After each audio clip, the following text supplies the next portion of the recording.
Greetings,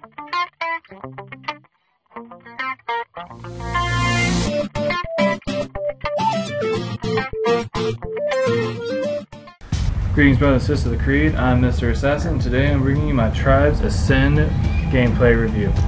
Tribes Ascend is another free MMO shooter found on Steam and on the internet that you can download for free and play forever. So, the game is basically two teams fighting each other, trying to kill each other for several different types of gameplay. Capture the flag, team deathmatch, arena, and a couple other ones. So you're probably thinking to yourself, well, what's different about this game that's not found in another game?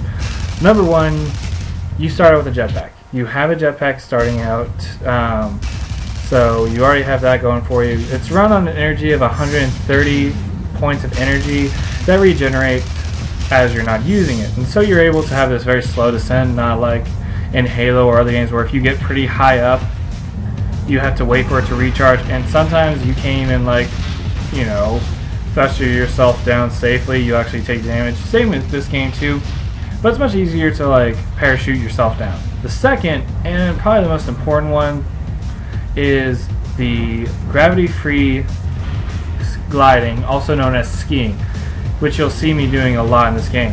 You can't really see it right now because I'm going in an upslope. Once I hit a down slope, I'll be gliding. In fact, 90% of my, I'll say 50% of my movements is by skiing, 40% is by jetpack, and the last 10% is by walking itself. So there are three classes to the game, just like anyone. There's a scout, there's a soldier, and there's the heavy. I say those three. I know they're Team Fortress 2 classes, but that's basically what they are. And those three suits, I should say, are broken down into smaller subgroups. The soldier has three different classes, each one having a special weapon and other stuff like that. The scout is the sniper class, the stealth class, the fast-moving ones. They rely mostly on skiing and on jetpacks to get around. Then there's the heavy class, which is the Juggernaut and the Berserker, which rely on heavy weapons and slow movements to get the job done. That's used for team deathmatch and any other objective-based games where killing is the objective, not capturing a flag. That brings me into Capture the Flag. Capture the Flag is not the usual one you think of. Capture the Flag gives you points. The team with the most points wins, and or the team that runs out of lives. That's basically it. So this team is, it's basically who has the flag. So the longer you have the flag, the longer you, the more points your team gets, the more you win. But there's also a second way of winning, which is by basically killing all the team members on the other team. Each team has a set limit of 90 or 100 lives. And by lives, I mean once you die, you take a life and you get back into the game. So it's a very basic team deathmatch slash capture the flag. You don't have to worry about two flags. You just have to worry about one flag and make sure that your team has it.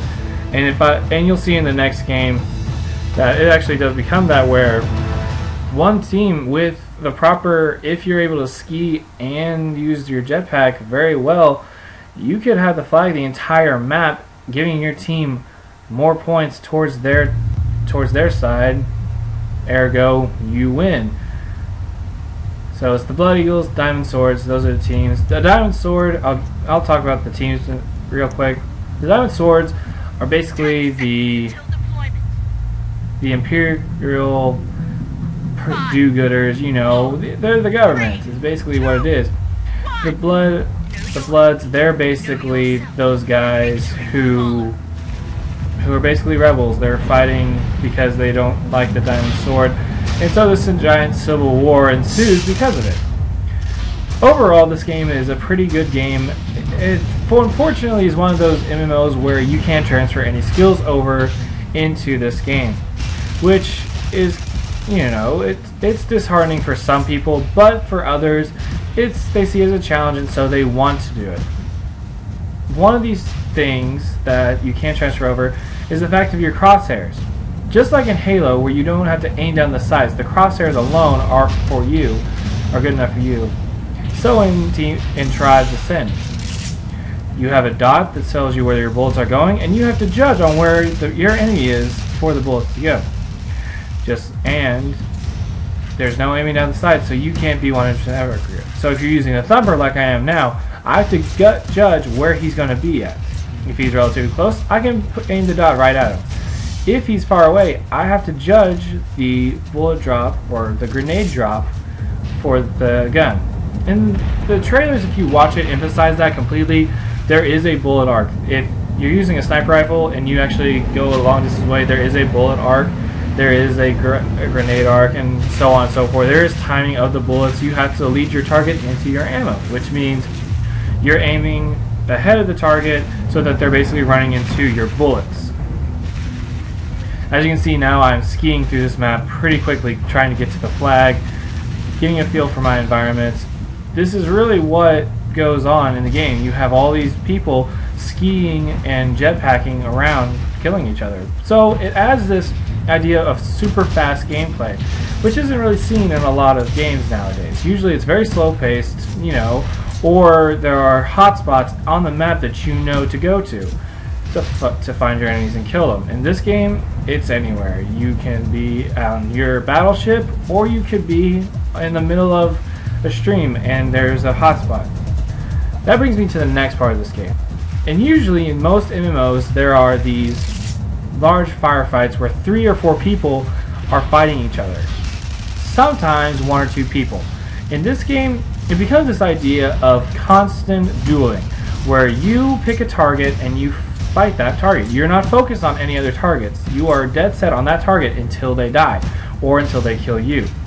Wasting your ammo, and soon becoming whether it's a 2-on-1 or a 3-on-1. There have been several times where I've played this game and I've actually gotten cornered by other people in the game, where it became this 2-on-2 or this 2-on-1, so on and so forth. Like I said, this is a great game to have. It's not the best I've seen because it takes a lot of time to get used to the fact. There is a ranking up system, but it takes a while to get your XP up. There's no buying system, it's just a level up system, just like in Call of Duty or Battlefield, so it helps out. It's not like War Incorporated. So I give it a 7 out of 10 for being good, but for being great, but not the best. As always, brothers and sisters of the Creed, I'm Mr. Assassin, and until our paths meet again, safety and peace.